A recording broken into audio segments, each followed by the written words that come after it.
किसी दूर दराज के जंगल में एक बंदर रहता था। उसका नाम चीकू था। चीकू बहुत ही चतुर और चालाक था, लेकिन एक कमी थी, वह बेहद लालची था। हर बार जब उसे कुछ अच्छा खाने को मिलता तो वह उसे पूरी तरह से खा जाता और फिर से और कुछ चाहता। एक दिन चीकू जंगल में घूम रहा था और उसे एक बड़ी सी पेड़ के नीचे कुछ चमचमाता हुआ दिखाई दिया। वह दौड़ते हुए वहां पहुंचा और देखा कि वहां एक बक्सा पड़ा हुआ था। बक्से के अंदर कुछ सोने की मुद्राएं और बहुमूल्य रत्न थे। चीकू की आंखें चमक उठी। वाह, यह तो खजाना है, अब मैं राजा बन जाऊंगा, चीकू खुशी से उछलते हुए बोला। लेकिन उसे एक बात का ध्यान नहीं था। खजाना खुला हुआ था, लेकिन पेड़ के ऊपर एक उल्लू बैठा था जो चीकू को देख रहा था। उल्लू जानता था कि चीकू बहुत लालची है और वह उसे इस खजाने की सजा देने का सोच रहा था। चीकू ने खजाना देखा और उसे तुरंत चुराने की सोची।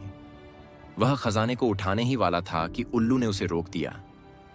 तुम इसे ले नहीं सकते, क्योंकि यह तुम्हारी सजा है। तुमने कभी भी किसी को खुश नहीं किया और तुम्हारा लालच तुम्हारे लिए बुरा साबित होगा। चीकू ने उल्लू की बातों को नजरअंदाज किया और खजाना ले लिया। लेकिन जैसे ही वह पेड़ के नीचे पहुंचा, खजाना अचानक भारी हो गया और चीकू उसे उठाने में असमर्थ हो गया। खजाना इतना भारी हो गया कि वह झुकने की कोशिश भी नहीं कर सका। आखिरकार चीकू समझ गया कि उसकी लालच ने उसे परेशानी में डाल दिया है।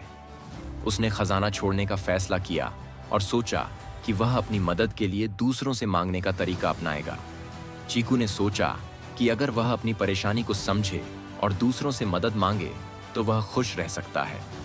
उसने जंगल के दूसरे जानवरों से मदद मांगी और वे सब साथ आकर खजाना बाहर निकालने में उसकी मदद करने लगे। जब उन्होंने खजाना बाहर निकाला तो चीकू ने सोचा कि यह धन सिर्फ उसे नहीं बल्कि सबको मिलना चाहिए। उसने खजाने को सभी जानवरों के साथ बांट लिया और जंगल में खुशी का माहौल हो गया।